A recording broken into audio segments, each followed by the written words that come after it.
So unit rates today, unit rates are a pretty great thing. They're very applicable and they should hopefully be fairly easy for us to understand.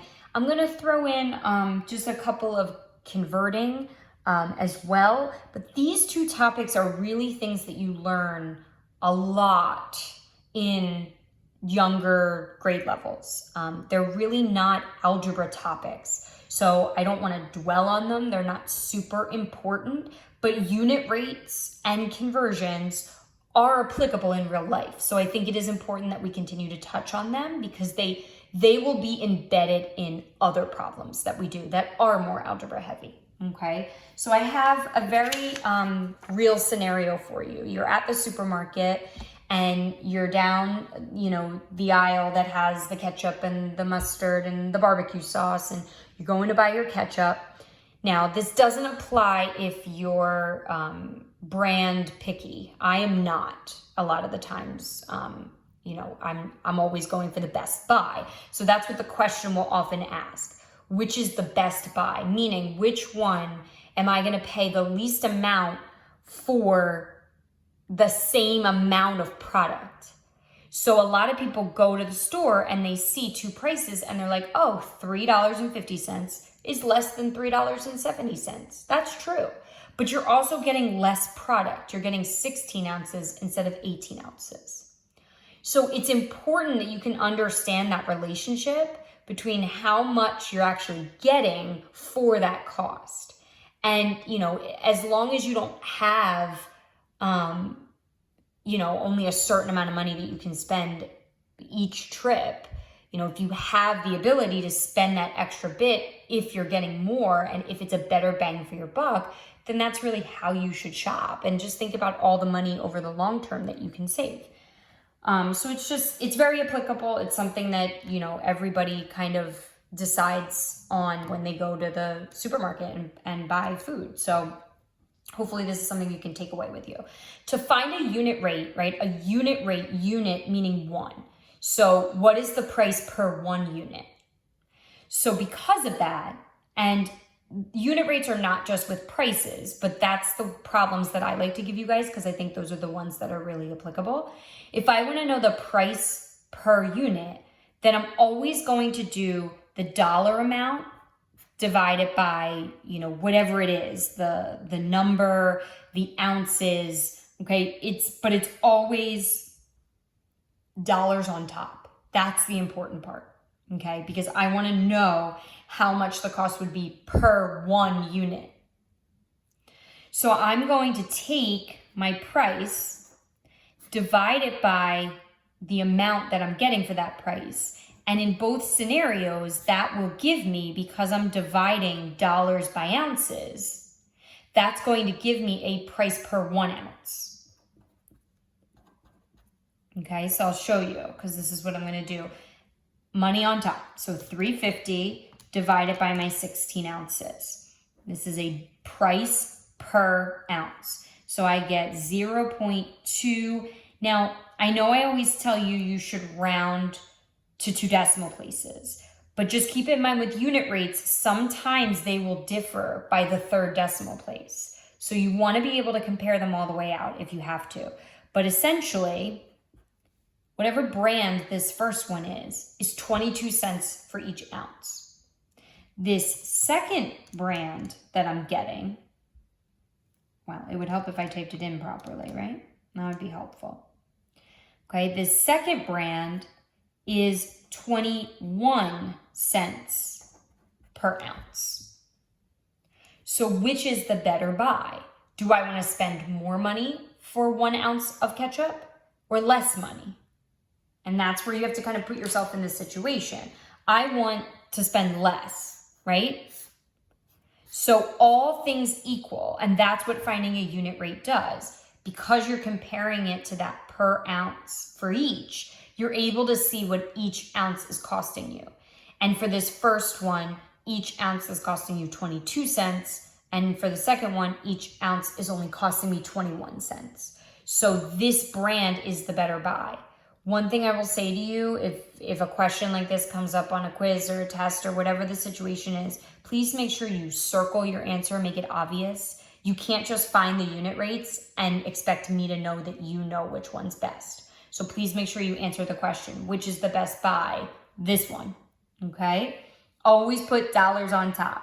So I give you another example just to drive that home.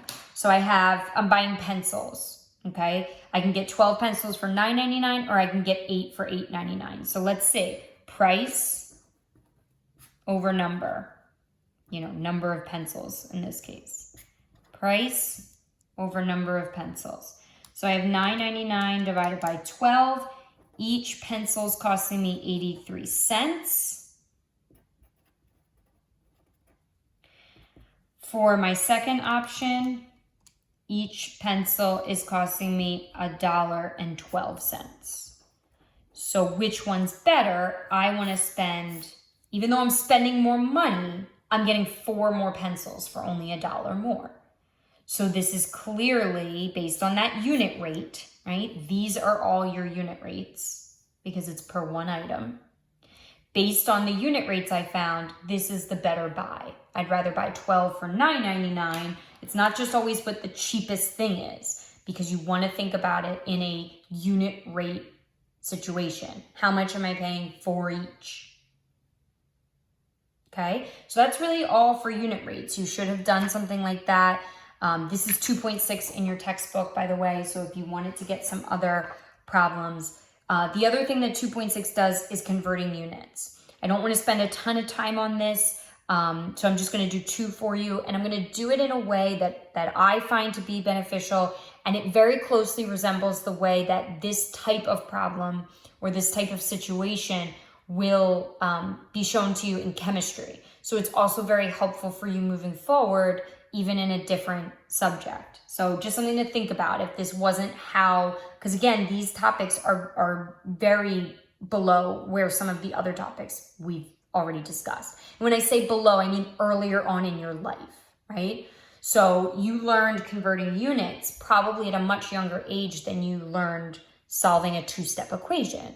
So this is something that maybe you haven't done for a while, but it's also something that your teacher might not be thinking about chemistry because it's so far removed from when you're going to learn high school chemistry.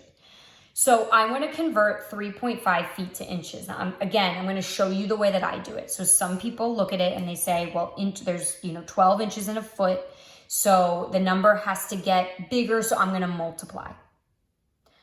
That's all fine and dandy, but that really only works well when you are very comfortable with the units. So I'm going to show you a way that's a little bit more foolproof in the sense that I don't care if these are now grams and I don't even know what else, but units that we don't really use all the time. And so I'm not really comfortable, like how many of these are in that? And I'm so confused. So wait, should I multiply by 12 or should I divide by 12? I don't remember. This doesn't make you have to guess. It gives you a surefire way to do it. So I'll show you. I start with whatever the units were given to me and whatever amount was given to me, 3.5 feet. I write it down.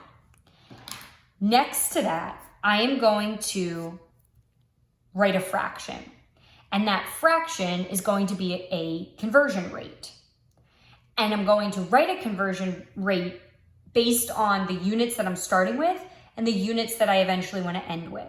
So I want to end with inches and I don't want feet anymore. So because I don't want feet, I'm going to put the units of feet in the bottom of my fraction. So that way when I multiply feet and then feet on the bottom, that's like dividing. I'm dividing feet by feet. The feet units will cancel. And I'm converting feet to inches, so inches will go on the top.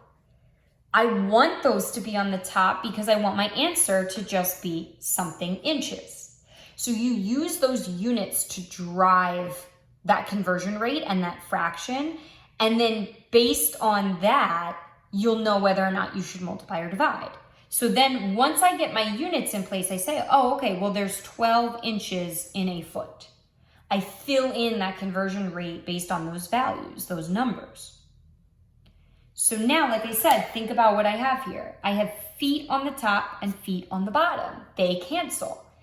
And now all I have left in terms of units are inches. And I have these numbers here. Any numbers across the top get multiplied. Any numbers on the bottom, I'm going to hit divide by. So I don't really have any numbers on the top. I mean, you can type in the 1, but it's a waste of time. So I'm just going to do 3.5 times 12, and I get 42 inches. So 3.5 feet is the same as 42 inches, which again, I know you could have done that in a much easier fashion, but I don't think you would say the same thing when you want to convert 55 miles per hour to feet per minute. I don't think that that's something that you have off the top of your, oh, multiply by 12. Not so sure about that this time, right? That's not going to work. So I really urge you to try this unit-driven method. So let me show you how I would do this problem. Again, I'm going to start it very similar to the way I did the last one, the easier one. I have 55. Now here's the only tricky part with this one. MPH means miles per hour, and that per implies a fraction. So I have miles on the top and hours are on the bottom. That's what 55 miles per hour looks like. So that's how I build my initial piece, which was like my 3.5 feet here. That's what I'm starting with. I don't want miles in my final answer, I want feet. So first I want to tackle that. I want to convert miles to feet. And then I also want to convert hours to minutes, but I'm just going to tackle one at a time. So if I want to convert, again, build your fraction here and driven by those units. I don't want miles in my answer. I want miles to go away because my answer is supposed to be in feet per minute. So I'm going to put miles on the bottom so that way miles over miles will cancel. What do I want to convert miles to? Feet. So feet go on the top. Notice my answer has feet on the top and minutes on the bottom are the units that I should have. So that's good that feet are on the top like that. How many feet are in a mile? 5280, right? I will give you anything besides, seconds in a minute, minutes in an hour, hours in a day, days in a week, weeks in a year, anything time-wise, I think you should know. And you should know inches and feet. You should probably know there's 3 feet in a yard, but I'll probably give you those as well. I will give you the miles and feet conversion. Any other conversions, I will give you that conversion rate. So you will have the fact that this number is what should be there. So I only require that you know time and really inches to feet. Those are the only ones that I assume that you know. Anything related to time and then inches and feet. Okay, so that's going to be great for my miles, but I also want hours to go away as well. Now, hours are actually starting on the bottom. So what that means is when I build, I'm going to do another fraction. I don't want hours in my final answer. I want minutes. So if I want hours to cancel, hours has to go on the top so that they cancel with the hour units that were on the bottom to start, which means I want minutes on the bottom, which is good because look at my final answer should be feet per minute. Feet per minute. Minutes should be on the bottom. How many minutes are in an hour? 60 minutes in 1 hour. So again, miles on the top, miles on the bottom, they'll cancel. The numbers don't cancel, just the units. Hours on the top, hours on the bottom, those units cancel. Look across just at your units. What units do you see on the top? Feet. That's the only units I see on the top. What units do you see on the bottom? Minutes. That's the only units I see on the bottom. So I have set this up properly because my answer, whatever this number turns out to be, it'll be in feet per minute. Anything on the top you multiply, anything on the bottom you divide. So I'm going to start on the left, 55. And then I hit 5280, so times 5280. And then this 60 is in the denominator, so it's going to be divided by 60. So I get 4,840 feet per minute. It's all driven by units. Again, if you have a method that works better, this is as tough as the problem is going to get, where you have to convert both things. Most of them will be more in this fashion, so you should be able to do those with ease. But practicing ones that look like this is definitely in your best interest.